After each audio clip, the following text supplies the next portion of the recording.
This is Matt Diaz, kicker. This is Taylor Beal, linebacker. This is Jordan Oldor, quarterback. This is RJ Moreno, running back. This is Corey Coleman, wide receiver. This is Taco Williams, defensive back, and you are listening to Georgetown Eagle Football on SHN Sports. Well, good evening, Burger University. How's everybody doing tonight? Man, you know, on a night when the kids have eaten and the crowd's a little bit smaller, I think it's the loudest, and it's loud because Kay is back with Chuck. Let's welcome them back. Thank y'all for being here tonight.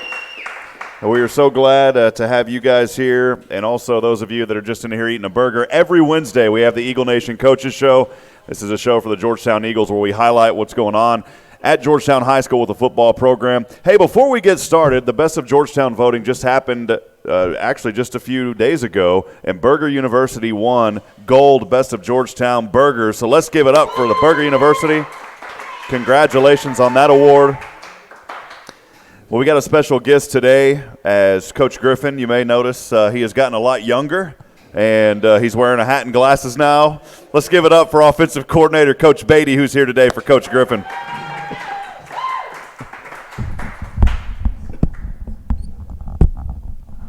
Well, Coach, you were with us may have to flip it the other way. Yeah, here we go. Yeah, I got it. His offense is giving him a hard time. Coach, man, what do you do when these guys give you a hard time, you know? I guess just put them on the line. Yeah, there you go, man. A lot of push-ups, some extra stuff coming up. Well, last week, of course, Georgetown defeated Rouse on the road. Let's give it up for that. Congratulations. Georgetown led 31-7 after 3. They cruised to a 44-13 victory. Huge offensive performance, over 500 yards on the offense. I know that Coach Beatty's going to, if I mess up on the numbers, Coach is going to get me on these. But the defense held Rouse to around 250. Coach Beatty, before we dig into the game tonight, Coach Griffin with his son, as his son is playing football tonight, so thank you for stepping in. Of course, the offensive coordinator here at Georgetown. You've been here for quite some time, man. Tell us a little bit about your journey at Georgetown High School, and maybe first a little bit about yourself and your family. All right. I came here in 2016 just to get a little closer to home. I grew up in Wimberley, so it's about an hour from where I grew up. And Coach Griffin was actually the guy that brought me down here and to coach wide receivers, and then he left, and so then I kind of filled in for him as offensive coordinator. And I just got married in 2018. In the summer, and so just over a year ago to my wife Abby, and we live here in Georgetown, kind of on the south side of town, and we love living here, and she grew up here, so it's been a perfect spot for us so far. Awesome, man. Let's give it up for Coach Beatty one more time. We like to clap a lot here on this show, Coach. Keep everybody moving. So, well, we appreciate you, man. Talk a little, of course, the offensive coordinator. Talk a little bit about your role, more about your role on the staff before we look back at the previous game, man. All right, so my offense coordinator, and I coach the quarterbacks daily, kind of running the meetings and coming up with our game plan with Coach Bond, our O-line coach, and our running backs coach, Coach Flores, and Coach Adams, our receivers guy. We kind of all come together and figure out what we want to do on Sundays and put a game plan together. And I started off in the box. The last couple of years I've been in the box, and now I've moved myself down to the field, calling the offense as we go and doing the best I can. I'm glad you brought that up because, of course, I'm doing college football for Sam Houston on the weekends, and our offensive coordinator started out on the field, and then they moved him on the box. Talk a little bit about that perspective, from being you were up in the box and now down on the field. Talk about that perspective and really how that's helping you out. Well, one thing you don't get up in the box is the emotion of the game. You kind of get a feel for what's all going on during the game, change of possessions and plays after turnovers and stuff like that. So you get a really feel of what's going on down the field. And then it's just a direct line of talking to whoever I want to talk to. If I want to talk to Cade Lachlan about a route, if I want to talk to Darson right away about what's happening, I can just go over to him and talk to him rather than try to talk through people. And so that's been easier. And there's pros and cons. You get in the box and you can see the entire field. But having Coach Flores and Coach Truelove up in the box, and trusting their advice and what they're giving me as far as what the defense is doing and how we're lining up and stuff like that. It's been good. It's good. And you talk about the communication is so key because, let's say you say, hey, I want to say French fries, but if you're going through the telephone system, if you will, or the headsets and having to go through somebody, French fries may turn into pickles down there on the field, right? Yeah, every now and then. Yeah, it could happen, but the way it's been working out, it's been pretty good so far. Well, Coach, you've got to be impressed with your offense, especially last week. I talked about over 500 yards of total offense. Kind of your thoughts and your takeaways from that game. Georgetown needed the victory. They took care of business, secured the playoff spot. Tell us about that game and how proud you are of your offense. Well, yeah, I was really proud of them, mainly in the second half for what they were able to respond with. We kind of challenged them early because we feel like we've just been starting really slow, and it's kind of been a deal all year long. Our first half has just been really, really sluggish, and then eventually we catch on in the second half. But I was really proud of what we kind of put forth in the second half, being able to – we rushed for 380 yards. That's impressive. 380 on the ground. And, yeah. Wow. So that was really good, and we were able to do that. We rushed for 200-something yards in the second half alone. So their response to what we needed to do in that game was really important. And do you have to carry an insurance policy when you guys are running that much if you tear up the field from all that running or not? Yeah, no. I'd hope not. Well, Coach, Eagles 6-3 overall. They're 3-2 in district play. There's some scenarios, of course, that could change this, but if things work out the way that we kind of feel that they will and favor that they will, Georgetown's going to secure that third playoff spot, of course, with a victory on Thursday. How important was this previous victory versus Rouse to really get things set up here in the playoffs? It was important. It was one of those wins that you just expect to happen, but at the same time, it was important the way we finished the game. It was important for where you stand in district and all that stuff, all the numbers. But at the end of the day, I think we just kind of look at it as, you win one game at a time and you do what you can do. You control what you can control. And go in there, it's the same story as this week is, we kind of have where we're lined out as standings in the district going to be where they are. And now we just got to figure out how to execute at a high level this week and lead into the playoffs with a really good sense of momentum. I always ask Coach Griffin kind of what'd you tell the kids after the game, and from his perspective, it's always neat to hear. So we'll hear it from your perspective. What'd you tell your offensive unit after the game? After the game, I just talked to Darson for the most part, or just individual kids, just kind of tell them, good job, but hey, we got to figure out how to start faster and proud of what you did. Hey, let's get better at this aspect and that type of thing. But it's mostly on a Saturday morning. We just kind of wrap up, say, hey, man, look, this is what we accomplished and what we're really proud of, and then this is what we got to get better at moving forward if we want to beat a good playoff team and that type of thing. Kind of bring those things up. As we continue to talk to offensive coordinator Ricky Beatty for Georgetown Eagles, Coach, good victory last week. Your final thoughts on that game before we break into the next segment? With the Rouse game? Yeah. Yeah, again, it's just one of those stepping stones that you got to step on before you head into the end of district and into the playoffs, and just kind of proud of what our offense was able to put forth. And really, you're looking at the defensive side of the ball, them shutting them down to about 200 yards is as impressive as you can get, and playing good in the back end, having 4 interceptions. That's something that you got to be proud of too. And I wanted to ask you, before we break in and look ahead to this week, just because you're on the offense, there's still communication that you have to have with the defense. Talk about kind of how that works. Most of the time, those communications just come when you're talking about special teams, decisions on whether to punt it or not to punt it, talking about the depth chart of who needs to step in for who. But definitely, like during the game, that's when that happens. During the week, we always feed off each other about, hey, this defense is running this. What hurts that? Or they'll come over to me and say, hey, they're in lineup in this formation, and how do we stop this? What don't you like to see? That type of thing. So we kind of feed off each other during the week. Well, Coach, we look ahead. Georgetown looking to close out the regular season, a victory at home on Thursday versus Pflugerville-Connolly. Kind of unique to have the final 2 games of the season on Thursdays. Last year, of course, Georgetown defeated the Cougars on the road in Pflugerville, 34-15. Connolly 1-4 in district. They're 1-8 overall. Last week, their bye week, but you go back before that, and really their only victory this season back on October the 11th at home versus Pflugerville, that a 35-28 victory. Connolly, though, it's kind of weird, and we've been saying this throughout this season. It's almost deja vu, not just for Georgetown, because we're in the same scenario that we were in last year of how the season started with picking up some wins and then that little bit of a short losing streak, but then getting back into the winning track, of course, going 3 deep in the playoffs.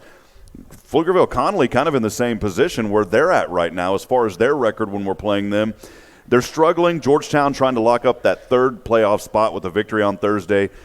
kind of look at it, though, Connolly really wants to have that spoiler alert. They want to come into Georgetown and really spoil the Eagles. What'd you tell, your players heading into this week versus a Connolly team that, while they may be struggling, like I said, they really want to have a spoiler alert here in this one? Yeah, and, they're 1-8, but when you look at them on film, you just see the players that they have, they got to be one of the more talented, better 1-8 teams I've ever seen. They have some skilled kids that a lot of teams don't have, and that can do some things that most teams can't do. But what I think it's the same story as we've been saying is it's just one more step on the way to the playoffs. And whenever we're in the round one of playoffs, what type of momentum are we taking into that week based on how we played, tomorrow night?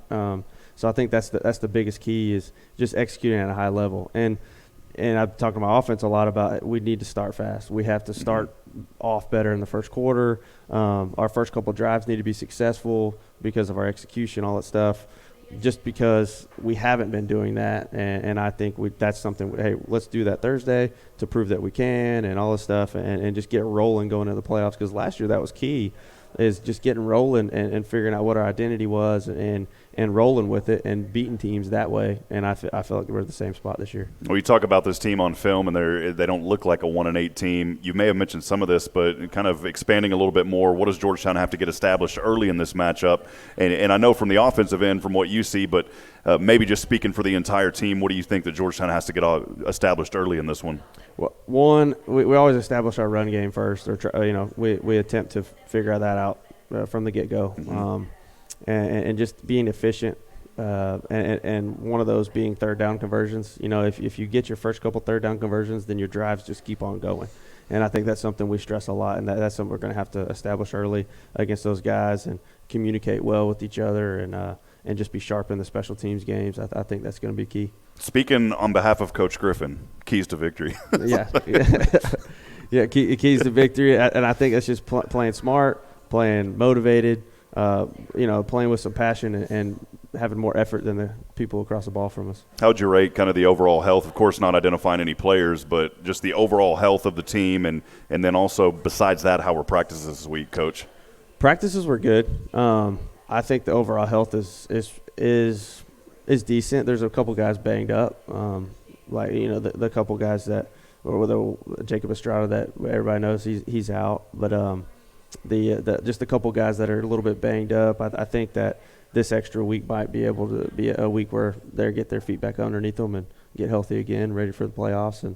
But overall, we're in decent shape health-wise. Well, you guys have already established and secured that playoff berth, of course. So talking about the game coming up here on Thursday, really for the team, you still see it as a must-win. You're going to play guys, of course. But how important is that third position versus the fourth position as we start playoffs? I mean, it's really important. I mean, I think there's a significant difference in between third and fourth place in the district based on who you're playing, whether you're playing the district champion of another district or their second place team. I think that's a big difference.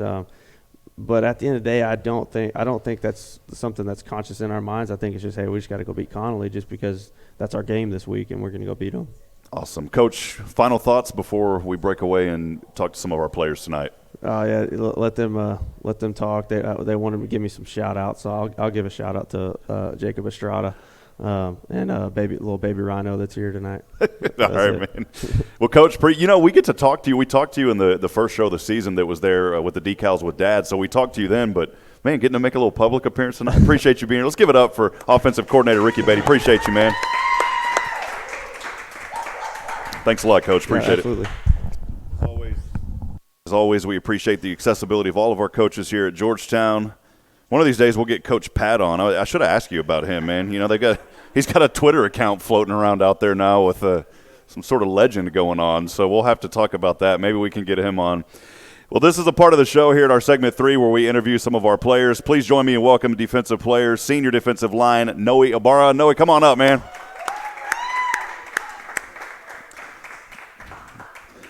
Good to have you here tonight, young man.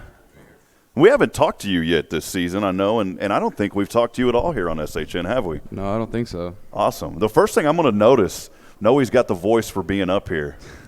I noticed it right when you came up, man. So I'm going to step aside. Here's my notes, and I'm just going to go outside. You can finish up, man. Well, no, of course, the senior on the team. Talk about your role here with Georgetown. I'm going to pull this down just a little bit, too. Okay. There you go, so man. much. Yep, you got it.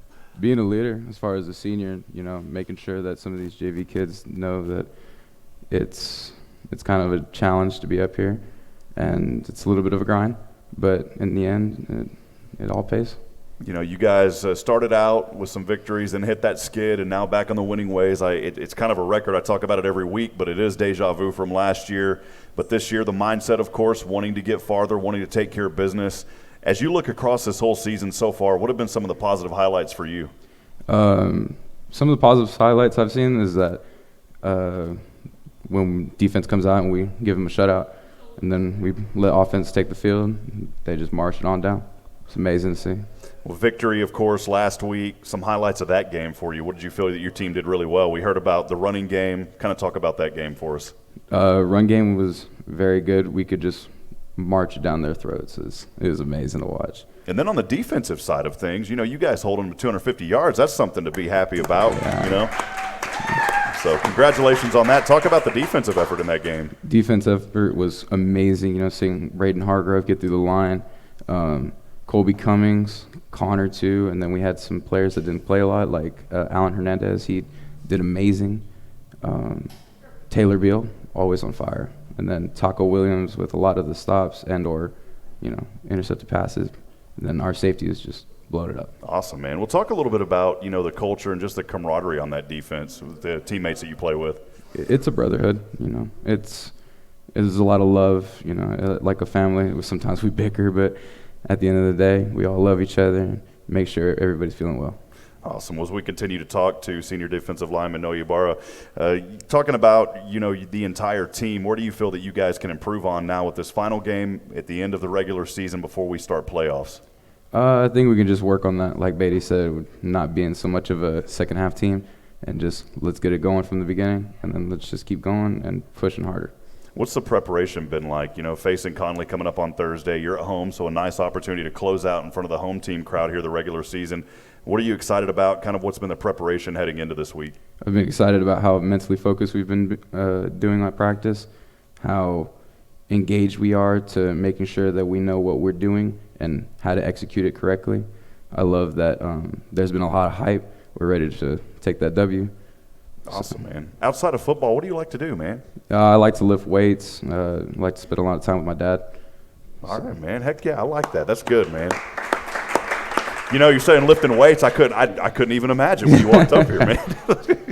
Hey, well, as we continue, just a few more questions here for defensive lineman Noah Ibarra. Some of your role models, man. Who do you look up to? Man, I always look up to my dad. My dad has given me all forms of inspiration, he makes sure that I'm a better man. And your family's here tonight, right? Not tonight.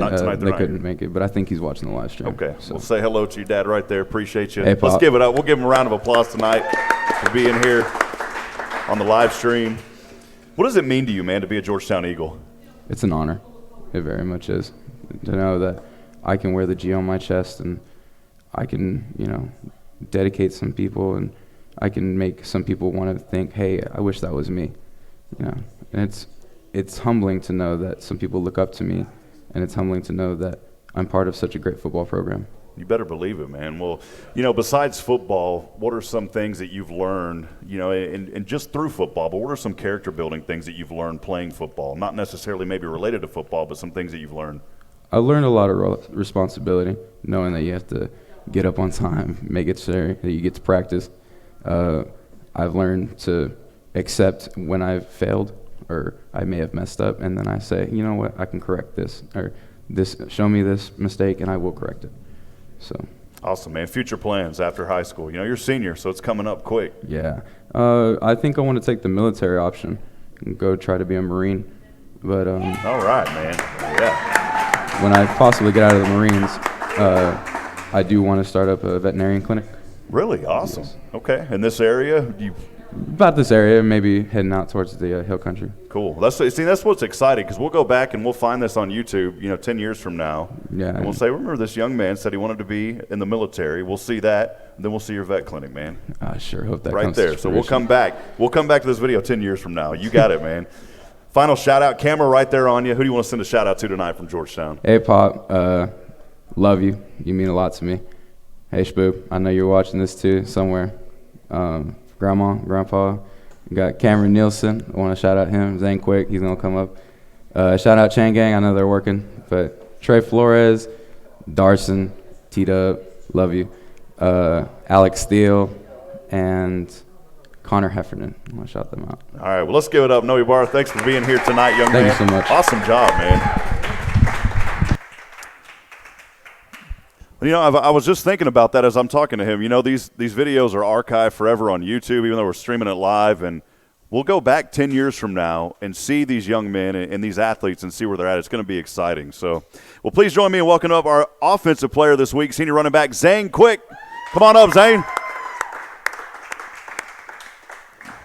Zane, good to have you here tonight, man. Appreciate you being here. You guys had a heck of a game last week. Yeah, we did a lot of yards.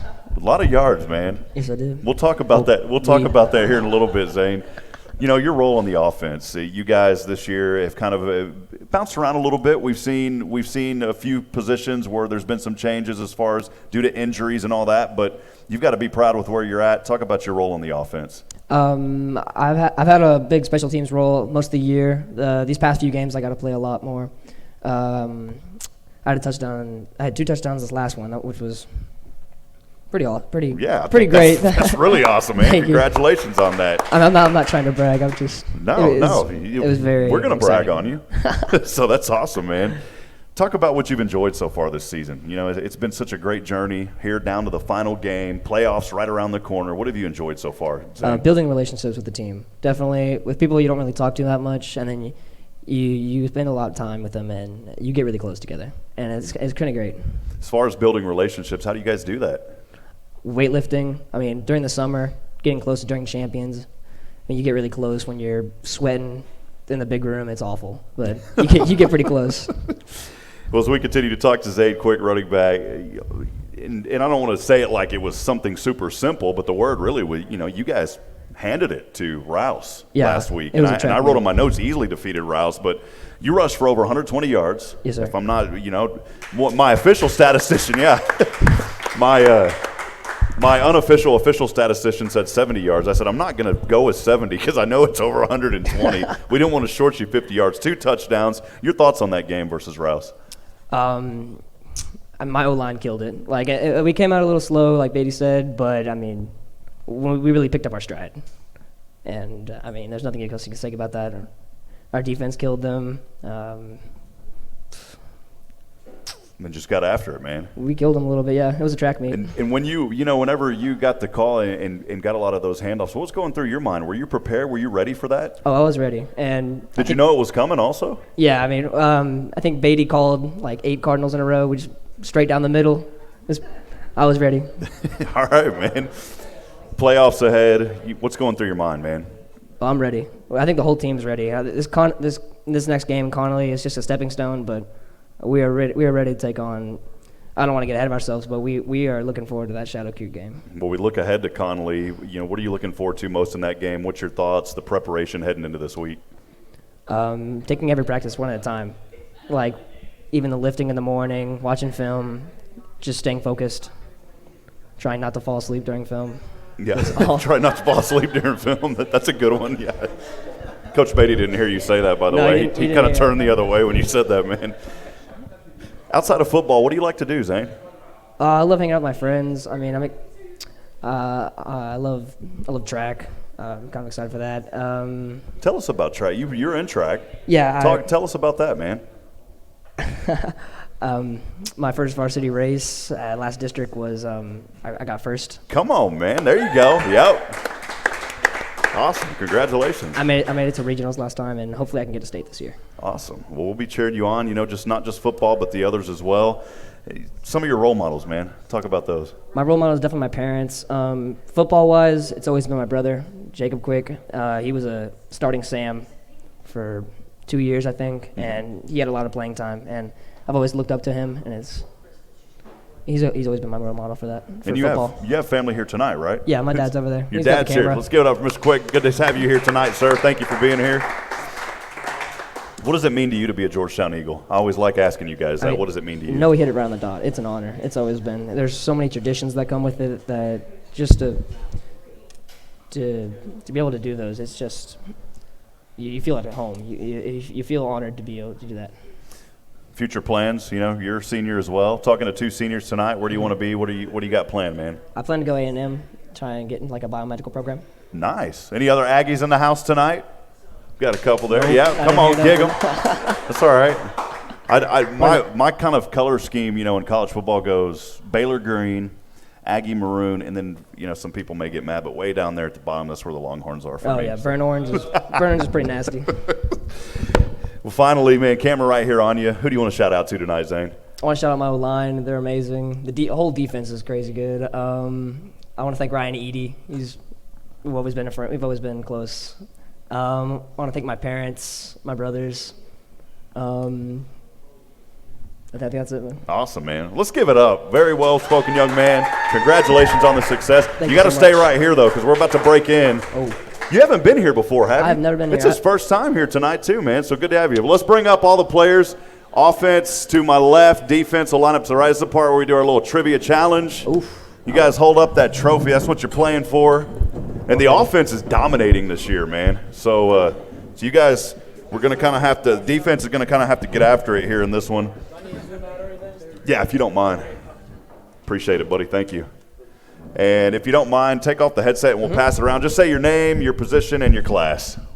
You already said yours, but you can say it again, Zane. Go ahead, man. Zane Quick, senior running back. Awesome. T-Dub, 3rd grade, punt returner. Darson Herman, starting personal protector. Noe Ibarra, nose guard, 20. Cameron Nielsen, senior linebacker. Awesome. See, Darson's like his position on the team changes every week. It's pretty impressive, man. All right, well, here's how we break it down, guys. The offense, of course, won last year. And right now, the offense is trying to make it 2 years in a row. Defense won year before last. Offense currently this season leading 24-16. We're going to do a little Texas trivia again tonight. So we did that a few weeks ago. We're going to break it down to a little bit more Texas trivia. So some of it may be easy, some of it may be a little bit challenging. We will start with the defense tonight. Is there only 2 of you guys here? That's it. Man. Big turnout. Well, y'all got a busy game tomorrow, so all right. So you guys tonight, this is y'all too, man. So you could be the heroes of the defense with 2 showing up here tonight. Yeah, easy with that. Come on, man. All right, well, here we go. First question: where does Texas rank population-wise among other states? Where does it rank population-wise among other states? Is it the second most populous, the most populous, the third, or the fourth? Again, is it the second, the most, the third, or the fourth? You want to say it? We're going to say second. The second most, okay. Defense, or offense, sorry. We'll say third. Defense got it. It's the second. So defense coming on strong here. See, there we go, man. All right. Second question. What is the Texas state plant? The state plant of Texas. It's the Bluebonnet? Bluebonnet. Is that your final answer? Go ahead. Okay. Prickly pear cactus, black-eyed Susan, or red yucca? Bluebonnet. No, that's the state flower. The state plant is prickly pear cactus. Oh, we're stupid. That's why I'm saying, are you sure, man? All right, guys, go back to the defense. How many barrels of oil can Texas refineries process each day? How many barrels of oil? 4.6 million, 10.2, and I'm talking barrels, man, 10.2 million barrels of oil, 968,000, or 248,000. Can you repeat the answers? How many barrels of oil can Texas refineries process per day? 4.6 million, 10.2 million, 968,000, or 248,000. We're going to go with A. A, 4.6 million, okay. Offense? That's too many numbers for Cameron. 10 million. It was A. Defense 2-0. Man, these guys tonight. I mean, a little 2-0. All right, here we go. Fourth question. Goes back to the offense. What is the Texas State fish? Any of you guys fish? Oh, yeah. This is easy. Uh-oh. There we go. So what is the Texas State fish? Is it the Panhandle goldfish, the Colorado trout, Guadalupe bass, or the Rio Grande catfish? Again, Guadalupe bass. Guadalupe bass, okay. Guadalupe bass. I made that one too easy for you guys. You both got it. 1-1. I made up that other one, Panhandle goldfish, just to see what would happen. That's the one you buy at Walmart. That's in the thing swimming around. State of Texas is only one of 7 U.S. states that do not have a what? State of Texas is one of only 7 states that does not have a what? And this will go back to the offense. State income tax, state bicycle permit requirement, state vehicle registration, or state food delivery tax. The state of Texas is one of only 7 U.S. states that does not have a what? State income tax, state bicycle permit requirement, vehicle registration, or food delivery tax. State bicycle permit requirement. Defense? B. Which was? The bicycle. Nope, I made that one up. It was state income tax. We're all stupid. We're not old enough for that. We aren't old enough for that. Come on now. We don't have a state income tax? No state income tax here. 6th question. Who is it? Defense? You guys are starting this one? Defense. It sounded kind of, when I wrote that, when I came up with a state bicycle permit, I said, man, that sounds like a good answer, a good false answer. All right, here we go. What is the Texas state dog? What is the Texas state? What is the dog of the state of Texas? Is it a golden retriever, a bloodhound, Labrador retriever, or blue lacy? Golden retriever, bloodhound, Labrador retriever, or blue lacy? We're gonna go with Blue Lacy. Okay. Offense? Blue lacy. Dang it, yes. I was trying to give a facial expression so y'all choose something else. It is blue lacy. Good job, guys. All right. 4-2. Defense has picked up 2 tonight. Final question. What is the largest river in Texas? Is it the Colorado? And this is going to the offense now. Is it all for nothing? Is it the Colorado, the Rio Grande, Brazos, or Pecos? Again, the largest river in the state of Texas: Colorado, Rio Grande, Brazos, or Pecos? Largest river, longest. Yeah, see, this is smart. I like longest river. We'll say longest river. Just the longest river in the longest river in the state of Texas. In the state of Texas. I mean, they're getting pretty detailed in this, like the widest. Go ahead. We're going Colorado River. Okay. Defense? Colorado. It's the Rio Grande, guys. All right. 4-2. Hey, the defense, though, picking up 2 spots. Offense still leading 20. Actually, the offense leading 26. The defense picks up 4. So it is, man, you guys cut into it. What is that? My math is bad. Hold on, guys. 16. So you guys pick up 4. 20. Man, so you guys cut down. Yeah, offense is leading 26-20, so you guys move up 2 spots this week. Let's give it up for the defense. 2 guys picking up 2 spots. Come on, man. All right, guys, appreciate it. Good luck on Thursday. We're excited about the game. As always, we appreciate you guys. Thank you for being up here for the Eagle Nation Trivia Challenge. And the award, of course, is that nice trophy. Please join me in welcoming up your Georgetown Eagle booster, Mr. Pete Dill. Come on up, Pete. Man, I just love when Kay's back because the excitement and everybody's yelling. Everybody is. This is great. Pete, good to see you, man. Excited How you doing, about Rob? this week. I'm excited, man. I'm excited about this week. Looking forward to it. We're set for a good game on Thursday, Pete. I hope so. I hope we get out to a fast start. We've been a slow starting team like we've talked about a couple times. I was thinking when Coach Beatty was up here about the thing that Mike Tyson said, everybody has a plan until they get punched in the mouth. You want to come out and not let the other guy execute their plan. You want to get out there and just make them pay and make them give up. And that's why I kind of ask basic questions to the coaches, too. I don't ever want to give away too much. Now, Coach Dean, of course, and Coach Griffin hasn't done either, but Coach Dean, I would ask him questions. Rob, I'm not going to tell you that. So I learned, behind the scenes. He said, Rob, I'm not going to tell you that. And that was good. So back at home, tailgating going to be happening. Yep. I'm assuming. Tomorrow we start off 8 o'clock. We have taco breakfast for the boys. Then there is a pep rally tomorrow at 9:27. All the senior moms will be dancing with the boys. They've been working on their routine. Vicky, my wife's going to go home and practice her routine, so she's ready. She's shaking her head. Absolutely, yes. She's excited. So after that pep rally, then we'll have tailgating begins at 5 o'clock. I think the boys walk through at 5:30 with the band playing, hopefully. The band's been there for most of the games. We'll have soft and hard tacos, rice and beans. There's something different tomorrow, and we've been trying to push it out on social media and through emails to the Booster Club. Any dad of a player tomorrow night, if you're down by the gate of the field house at 6:35, the dads go into, kind of how you do dads and decals, dads go into the locker room with the boys for the final speech before the game tomorrow night. Awesome, man. So any dad who has a kid playing, come down, will be able to go in. It's pretty cool. You get to sit in there and just kind of be part of the team for remember the good old days. Well, we should have that game. You know, of course, we want everybody in town to come out and support your Eagles. If for those that aren't in the area, can't make it to the game, because it's a Thursday game, we should have live video, so we're excited about that. Brad Tillery and David England will be on the call for that game. Hey, Kelly did a good job last week. He did a good job. I listened to it. Yep, I did. That was Kelly Duvall got his first play-by-play ever, not only in high school, but then he also had his first play-by-play in college, because I had to step away for a couple of minutes during the Southwestern broadcast. Got it. So let's give it up for Kelly, man. Congratulations, Kelly.